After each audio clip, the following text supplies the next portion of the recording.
Hey, good morning everybody on the internet. This is Blind Justice coming to you live from the streets of Aberdeen, Washington, sitting out in front of City Hall. Day 45 of our peaceful protest, Resting is Not a Crime. And just wanted to speak briefly on responsiveness and reactiveness. So, a lot of the times, people react. They choose a reactive response rather than a responsive response. It's kind of redundant. But how you respond to something either is contemplative, collected, something that you can evaluate the situation, the first action, right? Identify a healthy option to respond to that and then pick that response, the most healthy choice you can pick. That would be responsiveness. Reactiveness is action-reaction. Action happens and then, just immediate trigger, immediate reactive, response. So either would that be from an emotional trigger, which usually is within a few seconds because of the thought, because thoughts travel faster than the speed of light or at the speed of light. So you have situation, action, thought fires, and then depending on your framework, right, your worldview, your understanding of reality, then that connects with your brain, right? It's that neuron fires and shoots over, brain chemistry bounces around, bam, bam, bam, like super fast. And if the structure you have in your brain that you've allowed to form because of your thinking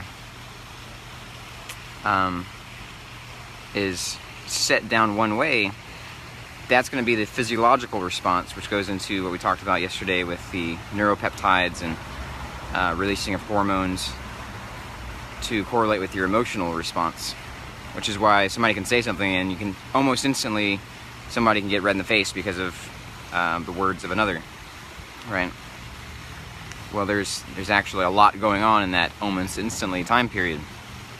So, the best neuroscience out there still can't put their finger on where thoughts come from, right? Where do the thoughts originate? And so a lot of the quantum physics talks about consciousness as being something that is a metaphysical thing, and when you get into the quantum physics level, you really the reality of what's physical and what's not seems to overlap, right? Talking about everything is in motion, string theory, and matter is energy, right? This is going back to Einstein, E equals mc squared. So if things that we consider as matter as solid, is actually just energy in a different state, then so is your thought, so is your consciousness is just an energy that's innervated, that's connected to this physiological representation that we call the body, and specifically the brain, right? So you have a thought that pops in, whether it be from some kind of outside stimuli, some kind of action happening that you witness. Somebody said something or somebody did something, right? You witness somebody peeing on a wall, right? And you're like, you get angry, you get red in the face. Well, there's some things that happen before the anger and the red in the face, right? There's the thought, there's the presupposition. Your thoughts actually form your body. We talked about this a little bit yesterday with neuropeptides, but more into that because the thoughts, the consciousness predates or happens first before the brain activity, right? And the brain activity is the physical representation, right? Where that stuff is processed, where your thoughts process. And so we give an analogy because some people may be confused on this, right? So you put a little kid A little kid walks into the room and reaches along the wall from the doorway and finds the light switch. Clicks the light switch on. Like, oh wow, it was dark. Lights on. It turns it off. It's off. On, off, on, off. Ah, well, the kid is brilliant. The kid's like, I figured this out. The light comes from the switch. I'm creating light. Now I'm, stopping light. And well, we know that that's not actually the case, right? There's a conduit. The energy is running in the wires to the house, and that's coming from another source somewhere. Right? The energy is already here on the planet, in the universe. It's just being harnessed, whether it be from splitting of atoms, or solar, or wind, or water, right? It's kinetic energy. You can hear probably the fountain going. That's energy in motion, right? So we can harness that energy, direct it towards the house, and then flip it on and off, right? So it's actually the control center for that energy. Likewise, the brain is the control center for the consciousness, where it innervates, right? The consciousness is buzzing around. We don't really know. We can't really pinpoint where exactly that is, because it's a energy state, right? You can't really, trying to describe a physical location to a non-physical thing is kind of, like a fish trying to describe water. So it doesn't really quite work. So we just know that it's like the switch. If somebody hits you on the head with a hammer, right, and shuts down the brain, damages the brain damage, does that end your consciousness? No. Right? Unless you die, then your consciousness, your energy shifts on somewhere, and that's a whole nother discussion. But so you can be brain dead, right? You can be in a coma, or you can be brain dead, and then come back. People have come back from severe brain damage. So just because you can switch it on and off doesn't mean that that's the source of the energy. Does that make sense? Just because you can switch the brain on and off doesn't mean that's the source of the thought. So there you go. That's the consciousness-brain connection.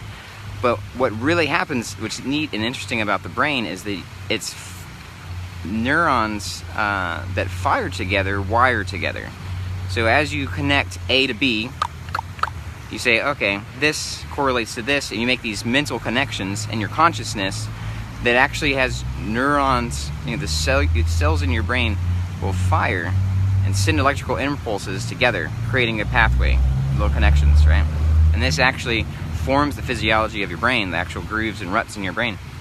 And literally, your thinking can be stuck in a rut because of how you've fired your neurons a certain way. We talked about pareidolia, and when that happens so much, your view is myopic. You just see this one thing. You see what you've always seen, this picture that you've painted, because that's the chemistry, the nature of your brain that you've created.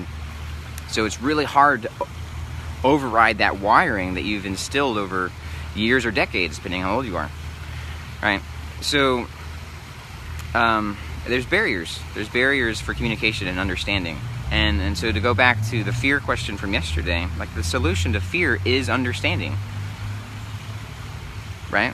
So when you have a fear, if we're talking about action and reaction, when you have fear, a lot of people react out of fear, and their amygdala, because it's the fear center, right? It's the fight or flight, danger signals. You're getting input from your senses, and because your mental state, what you've already wired your brain to say is, oh, when these things happen, that means danger. And then it triggers to the amygdala, danger, fear, and then you get a release of epinephrine and adrenaline. You're ready to fight or flee, right?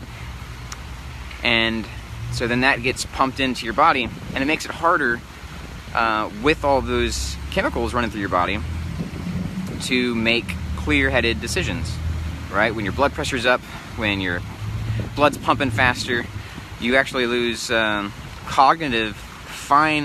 cognitive skills because of the chemicals that are going through your bloodstream, right? You also lose fine motor function. Okay, so you can use gross motor function, meaning you can use your big muscle groups to run, to deliver some power punches and things like that. But that's why it takes years and years of training for people to be able to, for instance, shoot accurately while in a stressful situation, because it takes concentration, clarity of thought, fine motor skills. Okay, so that's learning to do that, and that's a lot of times that's how a lot of accidents happen with firearms, is because of lack of training, because of lack of stress-induced training, right? Or stress inoculation is another term for that. So people think they shoot or they practice their shooting or drills in a non-stressful environment, and then when they actually, stress, the actual real situation happens, a super stressful environment, it becomes way harder, like exponentially harder to do the same thing that you did in a non-stressful situation. So that plays into responsiveness or reactiveness. You can train your mind, you can train your worldview, and understanding to recognize the reality around you with your senses and say, okay, is this actually a threat? I'm standing in the road and I hear or I see a bus coming down, right?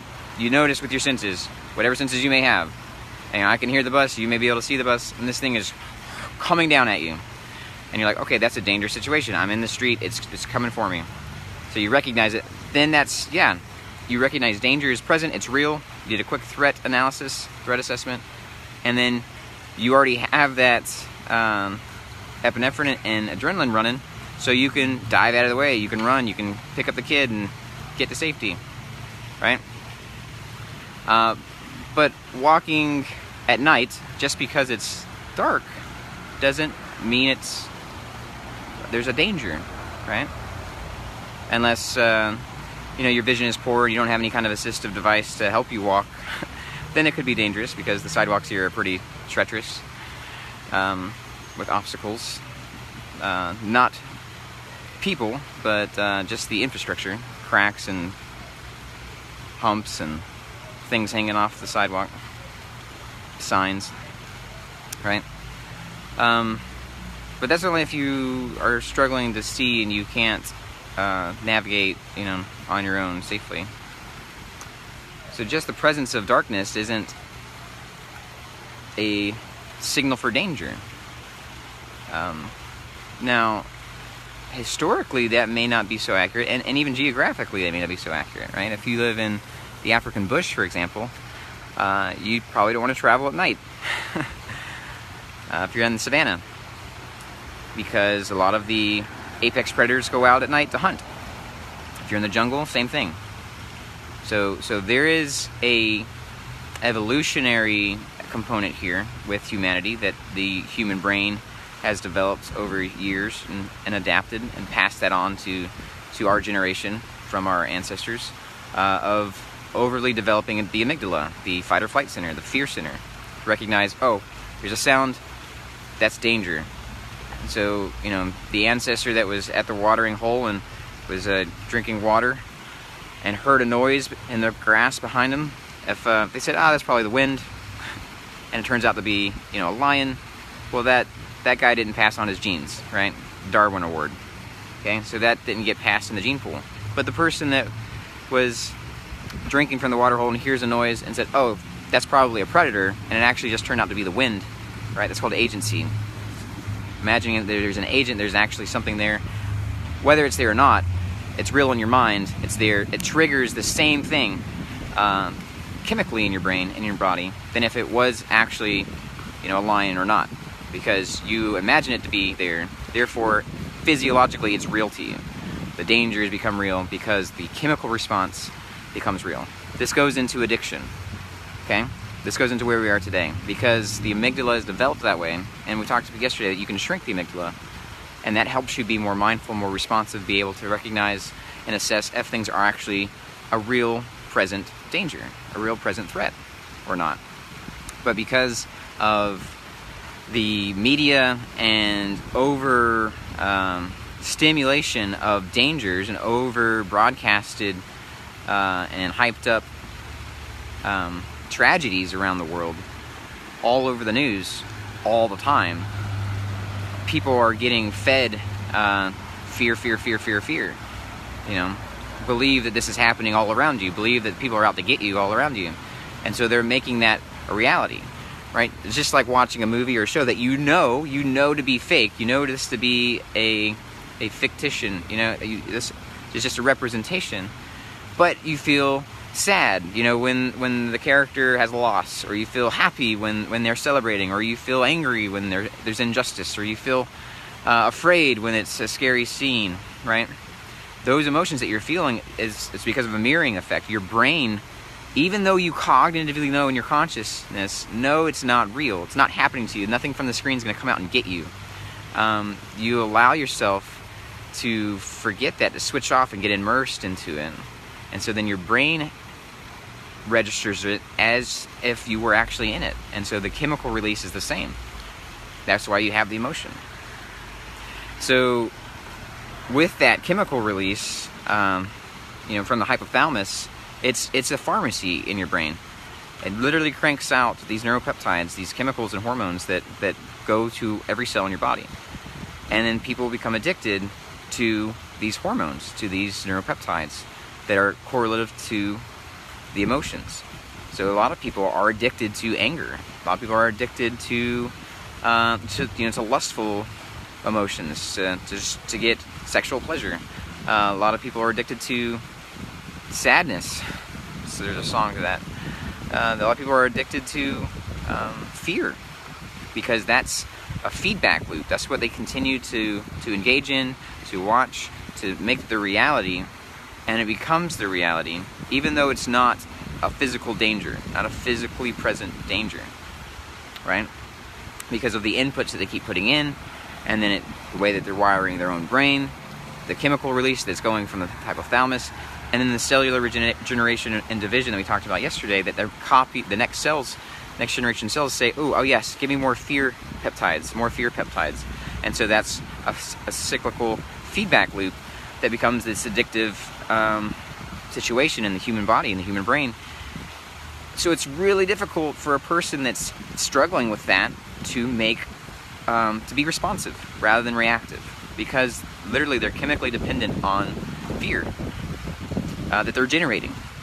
So that's what we're trying to address with turning towards your emotion, looking inwardly, being introspective about it, using your consciousness, not your brain, your consciousness, to analyze what's going on, and then helping to find the truth. Is there actually a threat? Is the person sitting on the sidewalk a threat to you?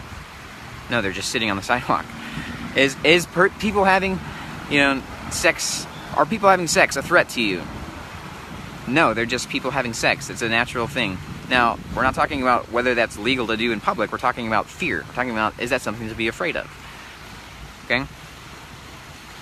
Just keep walking. You don't have to engage with that. If somebody engages with you and it's nighttime and they say, hey, nice car, give me your money. And you say, oh, well, actually, I don't have any money on me right now. Or whatever the case. If you do have money on you, then, don't lie to them. If you are able to give them something, give them something. If you're not, then say, you know what? I've been saving up to I've got to feed my family. I got to go home. I actually go into the grocery store. Maybe, if you want to meet me at the grocery store, I can give you some groceries when I come out. Right? There's other ways of handling it, addressing a human being that addresses you like a human being. Just ignoring them, or saying, go away, or don't touch me, or I'm going to call the cops. Right?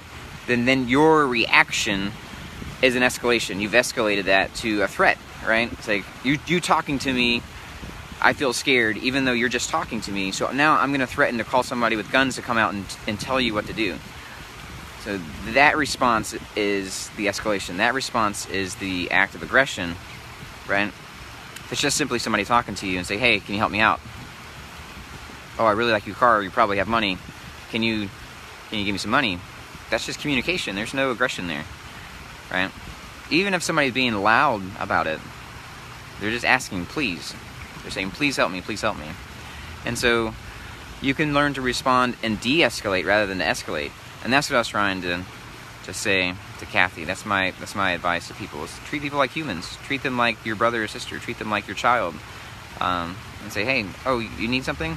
If I have it, I could give it to you. It's like when my kids ask me for things, like, can I have another bowl of ice cream? Like, well, I'd love for you to have all the ice cream, but if you eat it, you're going to get sick. I don't want to help you get sick. I want to help you be healthy. And so there's a way of saying no without saying no, right? That's in Nonviolent Communication by Marshall Rosenberg. Talks about, how you can deny a request without just slamming the door on somebody. You say, oh, I recognize you're asking for this. This is your request, and I would like for you to be able to help you with that. Either I don't have that right now, that capability, or if I give this to you, what I can give you can hurt you, and I'd rather help you than hurt you. And here's how I can help. Here's the things I can do, not the things I can't do, right? So try that. Give it a test. Learn to be more responsive rather than reactive. And to do that, you've got to learn what chemical dependencies you actually have going on in your brain. Doesn't mean you necessarily need to go see a neurologist or get an MRI or get your blood workup done after you could do those things and have some situations. That'd be an interesting study to participate in. Have different emotional responses, watch different videos that get you worked up in different ways, and then get your blood taken and check the different levels of things. And have you hooked up to EEGs and things, and MRIs, and watch the brain firing at different levels. That'd be neat. But that's not necessary. You can look introspectively and learn to breathe in situations that normally are stressful for you. Just take a deep breath. That in and of itself is huge, right? And that's prescriptive. Learning to breathe in situations that are stressful is prescriptive across the board, like from psychology to kinesiology to cardiology. Pretty much any science, any medical science that you want to look at, just taking a deep breath can help alleviate your stress. That's just one of the first steps you can do.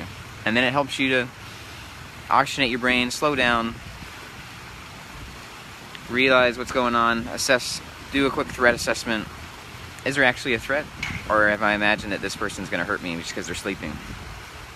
Okay, I can keep walking, right? Learn to be responsive and love another human being. All right, that went longer than I thought, than I planned on it, because I started going down different trails on some anatomy and physiology and all that fun stuff. But if you want to come and have a chat with me, I love talking with people. And if you want to connect with the page, there's a number on here somewhere, and email. Yeah, so you guys have a lovely day. I'm excited for today. I have some friends that are celebrating their union here, so that's going to be fun, and we're going to go up and celebrate with them. Some beautiful people. So you guys have a lovely Saturday. Enjoy this lovely weather we're having, and take care of yourself. Learn to look at yourself and have patience and grace for yourself and the emotions you're having. Realize that there's some chemical aspects of what's going on, and if you can turn towards those emotions to understand them, like where are they coming from?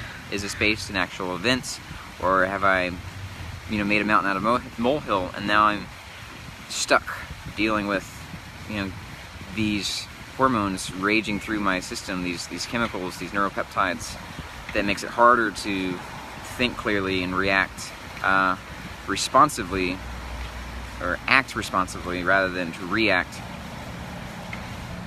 and just be reactionary. All right, Deo Presso Liber, everybody.